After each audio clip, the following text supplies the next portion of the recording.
Sir మరి ECE department అనేటప్పటికి college start అయినప్పటి నుంచి కూడా వన్ ఆఫ్ ద కోర్ బ్రాంచెస్‌లో ఇది కూడా వన్ ఆఫ్ ద బ్రాంచ్. మరి దానికి సంబంధించి ఇక్కడ ఎంవీఎస్ఆర్ ఇంజినీరింగ్ కాలేజ్‌లో ఎలా ఉంటుంది ఏంటి sir? EC department 45 years legacy అండి. స్టార్టింగ్ నుంచి ఈసీ డిపార్ట్మెంట్ ఉంది. ఈసీఈ కూడా ఎవర్ గ్రీన్ అండి ఎప్పుడు కూడా.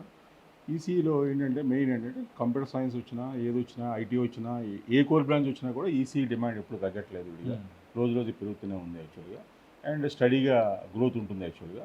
మనకేంటంటే ఈసీఈ మెయిన్ ఏంటంటే అన్ని బ్రాంచ్‌లు సీఎస్ఈ ఉందనుకోండి. సీఎస్ఈ బ్రాంచ్ ఏ ఆపర్చునిటీస్ ఉన్నాయో ఈసీఈ బ్రాంచ్ కూడా వస్తున్నాయి సాఫ్ట్‌వేర్ కూడా. అది కాకుండా మల్టిపుల్ ఛాన్సెస్ ఎక్కువ ఉంటున్నాయండి మనకి. కోర్ సైడ్ ఎక్కువ ఉంటుంది విడిగా. అలాగే మనకి కమ్యూనికేషన్ సైడ్స్ ఎక్కువ ఉంటున్నాయి విడిగా. అలాగే ఈ మధ్య మన మోడీ ప్రధానమంత్రి గారు చెప్పినట్టుగా సెమీకాన్ 2030 విజన్ తోటి ఇంకా కోర్ డెవలప్మెంట్కి బాగా ఆస్కారం ఎక్కువ ఉంది విడిగా. 7,600 crores మనకి అలాట్ చేశారు విడిగా.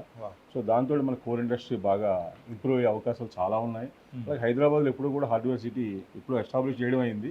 అప్పుడు ఈ లేటెస్ట్గా చాలా కంపెనీలు రావడం, అభివృద్ధి చెందడం, అలాగే make in India, made in India concepts తోటి మన పర్టికులర్గా ఈ సెమీ కండక్టర్ చిప్స్ కూడా మన ఇండియాలోనే తయారు చేయాలని అది ఆల్రెడీ సంకల్పం జరిగింది సెంట్రల్ గవర్నమెంట్.